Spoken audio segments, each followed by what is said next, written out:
8ஆம் தேதி எங்களுக்கு தீர்வு கிடைக்கலன்னா இந்த போராட்டம் மீண்டும் தொடரும் சார். அதிகாரிகளும் தமிழக அரசும் எங்களுடைய சூழ்நிலையை புரிந்து எங்களுக்கான உரிமையை பெற்று தருவார்கள் என்ற நம்பிக்கையோட தற்காலிகமாக இந்த போராட்டத்தை கைவிடுகிறோம் சார். 15 நிறைவேற்றி இருக்காங்க சார். ஆமா சார், மீதி 2 கோரிக்கை மிச்சம் இருக்கு சார். 8ஆம் தேதி தீர்வு தரேன்னு சொல்லிருக்காங்க. வாக்குறுதி கொடுத்து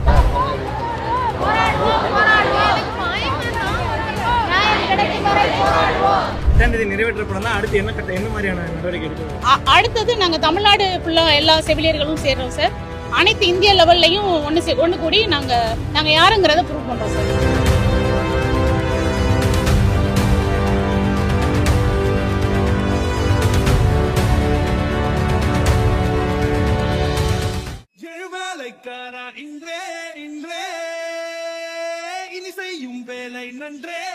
கிட்டத்தட்ட காலையிலிருந்து உங்களுக்காக தான் இவ்வளோ பெரிய கூட்டம் அவங்க வந்து காத்துக்கிட்டு இருந்தாங்க. நாங்கள் எது கேட்டாலும் மேடம் மட்டும் நாங்கள் பேசிக்கிறோம், அந்த ஒரு வார்த்தை தான் சொன்னாங்க.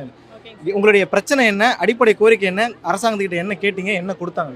நாங்கள் சார் 17 விதமான கோரிக்கைகள் நாங்கள் கொடுத்துருந்தோம் சார். அதில் 15 விதமான கோரிக்கைகள் நிறைவேற்றப்படும் என்று வாக்குறுதி தான் கொடுத்துருக்காங்க, எழுத்துப்பூர்வமானது கொடுக்கல. மீதி 2 கோரிக்கை, எங்களோட மெயினான கோரிக்கை சம வேலைக்கு சம ஊதியம் என்பது.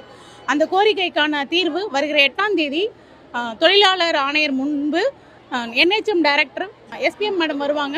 ஸோ அவங்க கூட சேர்ந்து பேசுகிறேன்னு சொல்லியிருக்காங்க. 8ஆம் தேதி எங்களுக்கு தீர்வு கிடைக்கலன்னா இந்த போராட்டம் மீண்டும் தொடரும் சார். 8ஆம் தேதி தீர்வு கிடைக்கலன்னா இந்த போராட்டம் மீண்டும் தொடரும். 8ஆம் தேதி அதிகாரிகளும் தமிழக அரசும் எங்களுடைய சூழ்நிலையை புரிந்து எங்களுக்கான உரிமையை பெற்று தருவார்கள் என்ற நம்பிக்கையோட தற்காலிகமாக இந்த போராட்டத்தை கைவிடுகிறோம் சார். அடிப்படையான கோரிக்கைகள் என்னென்ன? சம வேலைக்கு சம ஊதியம் சார். எங்களோட பேசிக் சேலரி வந்து 40,000 கேட்டிருந்தோம் சார். ஸோ அதை கொடுக்க சொல்லி கேட்டிருக்கோம் சார். இப்போ வெறும் 18,000 தான் வாங்குறோம்.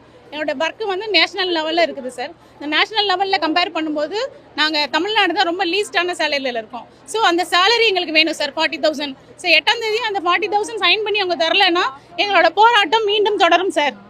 இன்று தற்காலிகமாக நிறுத்தி வைக்கப்படுகிறது. 15 நிறைவேற்றி இருக்காங்க சார்.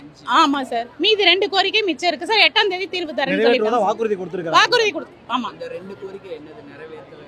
நிறைவேற்றலங்கிறது வந்து நாங்க அந்த பேசிக் சேலரி கேட்டிருந்தோம் சார், அந்த கோரிக்கை ஒன்று. 2வது வந்து ஊக்கத்தொகைக்கான விளக்கம் கேட்டிருந்தோம். 15,000 ஊக்கத்தொகைக்கான விளக்கம் கேட்டிருந்தோம். அதுவுமே எங்களுக்கு கொஞ்சம் டைம் கொடுங்க, இப்போதான் உங்க ஃபைலை நாங்கள் பார்த்தோம், இனிமேல் ரெடி பண்ணி கொஞ்சம் கொண்டு வந்து நாங்கள் சொல்கிறோம், 8ஆம் தேதி தீர்வு சொல்கிறோம்னு சொல்லியிருக்காங்க சார். அதிகாரிகள் நடந்த பேச்சுவார்த்தையில் என்ன விஷயங்கள் நம்ம முன் வச்சு வேற என்ன சொன்னாங்க?